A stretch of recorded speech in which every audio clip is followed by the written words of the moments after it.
สบายดีเจ้าเดี๋ยววันนี้น้องตุ๊กตาซีมาบอกว่าวิธีจีบสาวเราเด้อว่าสิจีบแนวไหนจังสิติด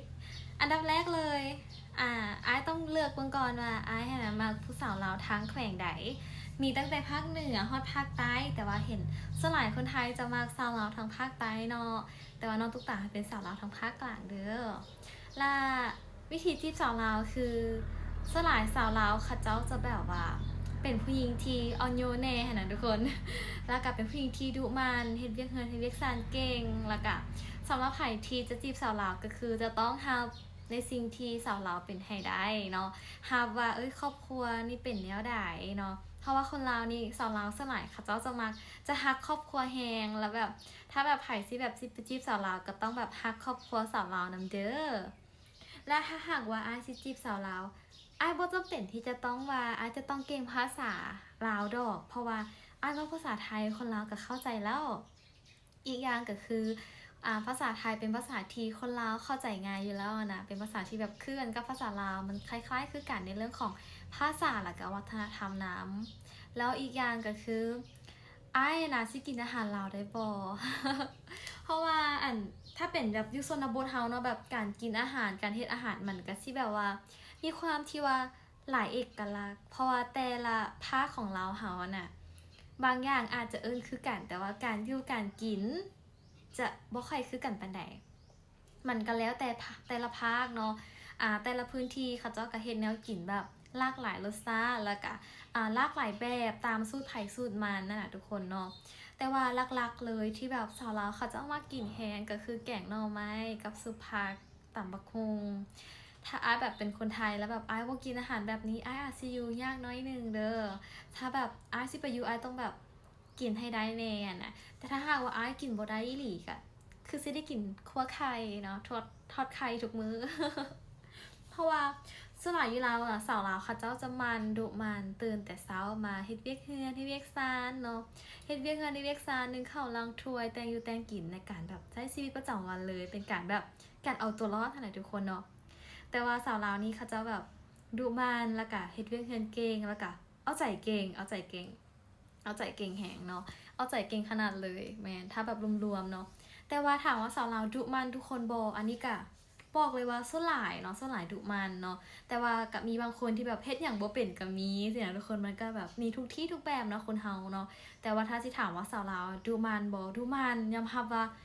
90%เลยแบบคนลาวค่ะเจ้าจะเฮ็ดแนวอยู่แนวกินเก่งเฮ็ดเวียกเงินเวียกซานเก่งแล้วแบบถึงแม้เจ้าสิมีเงินหรือรวยส่ำใดอะนะแบบ พ่อแม่เขาเจ้าจะสอนให้ลูกรู้จักเฮ็ดเวียกเงินเฮ็ดเวียกซานหาเงินเป็นแล้วก็แบบเป็นผู้หญิงเป็นแม่สีเฮือนให้ได้แบบต้องเก่งทั้งแบบในเฮือนนำแล้วก็นอกเฮือนนำหมายถึงว่านอกเฮือนนี่คือแบบการหาเฮ็ดงานนำแล้วก็ในเฮือนนี่คืองานบ้านก็คือต้องเก่งนำพร้อมอันนี้คือแบบวิธีจีบเนาะอันนี้บอกให้แล้วเด้อว่าอ้ายจะต้องแบบประมาณใดเนาะว่าสิจีบสาวลาวแนวใดแต่ว่าต้องหาก่อนว่าอ้ายมักสาวลาวทางแขวงใดตั้งแต่เหนือฮอดใต้อย่าลืมเม้นบอกน้องตุ๊กตานี่เด้อบ๊ายบาย อย่าลืมกดติดตามช่องน้องแน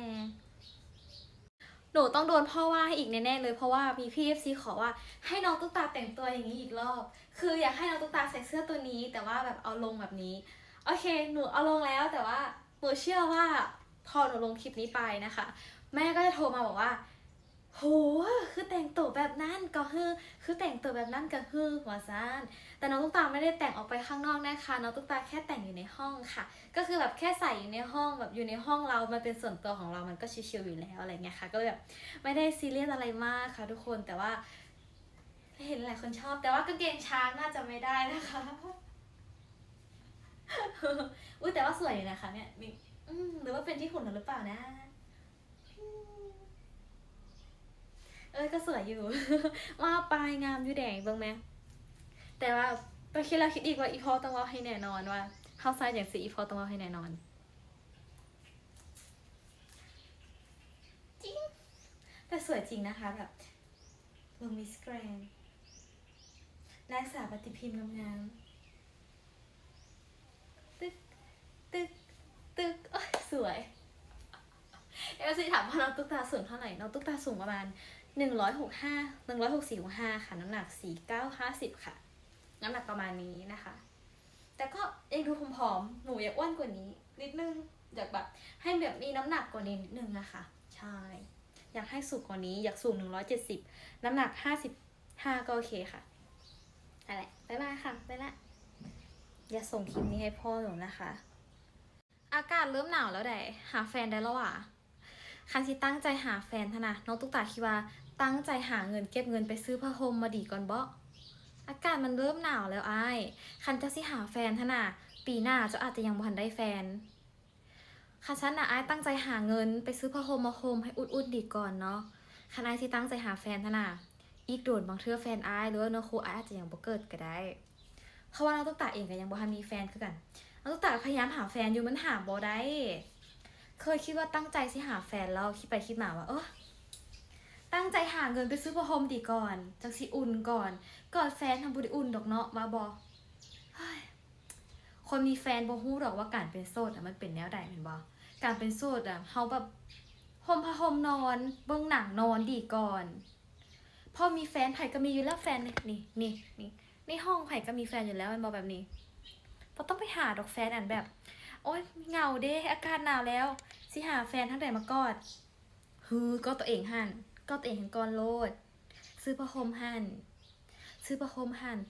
ตั้งใจเก็บเงินซื้อผ้าห่มหั่นเนาะหรือว่าแบบซื้ออีอย่างที่แบบว่าเฮ็ดให้อุ่นหั่นนะไปนั่งผิงไฟดีก่อนเนาะคันแบบสิอันนั้นหั่นนะบ่ต้องโพสต์ดอกซะที่เป็นโสดดีแล้วเดี๋ยวอากาศร้อนแล้วเฮาสิเบื่อแฟนแม่นบ่ล่ะมีแฟนพัดลมก็ดีแล้วอากาศร้อนเราก็เปิดพัดลมอากาศหนาวเราก็ซื้อผ้าห่มมาห่มสำนี้ก็พอแล้วแต่เองพยายามหาแล้วมันก็หาบ่ได้คือกันนะตั้งใจหาเงินซื้อผ้าห่มดีก่อนเนาะล่าสุดน้องตุ๊กตาไปเห็นคอมเมนต์หนึ่งค่ะเจ้าคอมเมนต์บอกว่าน้องตุ๊กตาน่ะมีคนเลี้ยงคือแบบมีเสียเลี้ยงแบบเป็นเด็กเสียแบบเป็นอะไรอย่างเงี้ยค่ะทุกคนแล้วน้องตุ๊กตาก็เลยแบบฮะเจ้าไปเอาข้อมูลมาแต่ใส่เจ้าไปเอาเรื่องราวนี้มาจากใส่คือน้องตุ๊กตาสิบอกว่าน้องตุ๊กตาบ่ได้มีไผเลี้ยงบ่ได้อย่างเลยคือไผที่รู้จักน้องตุ๊กตาดีสิรู้เลยว่าน้องตุ๊กตาน่ะหาเงินเองทุกคนเนาะน้องตุ๊กตาหาเงินเองแล้วก็แบบหาเงินแล้วก็ส่งตัวเองเรียนบ่ได้ให้ไผมาเลี้ยงเลยคือแบบบ่ได้แบบมีแบบทรงมีเฮียอย่างมาเลี้ยงแบบบ่ได้มีเสียมาเลี้ยงอย่างเลยเด้ทุกคนคือทุกอย่างคือกำลังของเฮาในการที่เฮาแบบหาเงินให้ตัวเองนะทุกคนแมนบางคนเข้าใจว่าอุ้ยมาเรียนที่ไทยนะก็ต้องแบบมีคนเลี้ยงอะไรเงี้ยค่ะคือที่บอกว่าโบแมนเลยคือมันโบแมนบอกพี่เลยส่วนหลายคนจะเข้าใจกันไปทั่วทิพย์ทั่วแดนเลยเคยมีเลยทุกคนคือแบบเขามาเรียนอยู่ไทยเนาะบางคนคิดว่าเขามันมีเงินหลายแหงสินะเขาคิดว่าเขานะแบบมีคนเลี้ยงขนาดทุกคนหรือแบบบางเทื่อกับว่าเขาไปขายบริการอย่างสินะทุกคนแบบไปขายบริการทางห้างกายอย่างไรทุกคนซึ่งกลับไปลาวนี่คือแบบบางคนก็คิดอย่างนั้นได้ทุกคนคือน้องข้าเจ้าบ่ได้ว่าต่อหน้าเขาดอกแต่ว่าแบบข้าเจ้าแบบเอาไปเว้าแบบรับหลังเฮาแล้วแบบเฮาไม่ได้ยินจากคนอื่นที่ข้าเจ้าเล่าให้ฟังเสียทุกคนมันก็มีหลายรูปแบบแหงแต่ละคนข้าเจ้าก็คิดว่าเฮาแบบไปเฮ็ดงานจากซั้นจากซี่นะทุกคนบางคนก็ว่าอุ๊ยไปเฮ็ดเสียชื่อคนลาวเบิดอีหยังสิล่ะคนเป็นจริงแม่นเจ้าบ่ฮู้หยังเจ้าเว้าไปทั่วทิพย์ทั่วแดนระวังค่อยปรับใหม่เจ้าได้